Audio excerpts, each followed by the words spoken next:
just an hour or so ago, we were informed that this new variant, this new strain that we've identified, obviously from the United Kingdom, some other parts of the globe, identified in Colorado yesterday, has been identified here in the state of California, in Southern California. And I know there's been a lot of conversations around the issue of virulence, the issue of transmissibility, but I'm curious more broadly on the issue of diagnostics, on the testing side, immunity.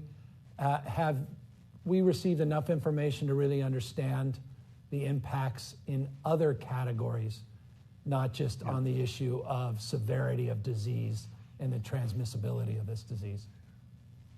Well, Governor, first of all, I'm not surprised that you have a case and likely more cases in California, and we likely will be seeing reports from other states. Colorado were the first to do that. I think you're going to start seeing it because if you have that much of a prominence of this in the UK with all the travel, not only directly to the United States, but through other countries intermittently, like where you go from UK to France, France to the United States, et cetera. Then Canada has cases. So I don't think that the Californians should feel that this is something odd. This is something that's expected. With regard to your specific question, there's a lot we know about it because our British colleagues have been studying it carefully. And there are things that we will soon learn more about them in a more definitive way, literally as the days and weeks go by. So the things you mentioned is that it looks pretty clear from the UK group that, in fact, the transmissibility of this mutant is more efficient than the transmissibility of the standard virus that we've been dealing with up to now. Namely, it's able to bind to the receptors on cells better and therefore is transmitted better. There's no indication at all that it increases the virulence. And by virulence, I mean the ability to make you sick or kill you. It doesn't seem to make it more strong in that regard. In addition, it doesn't seem to evade the protection that's afforded by the antibodies that are induced by vaccines. The other thing that they've noted in the UK is that people who have been infected don't seem to get reinfected by this, which means that the immunity that's given to you when you get infected is protective against this particular strain. And thus far, it doesn't seem to have any impact on diagnostics where you would miss it from a diagnostic standpoint.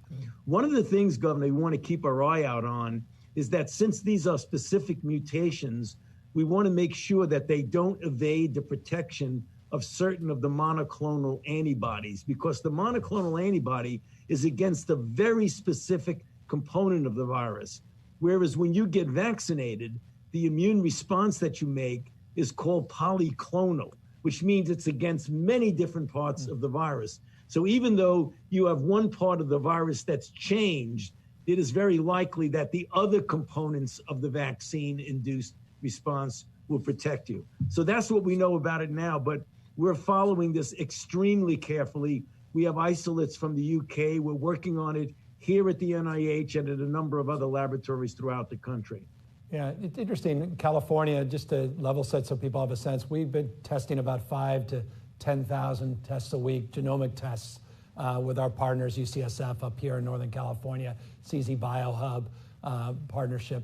And we've not seen that strain until, again, the news out of Southern California today.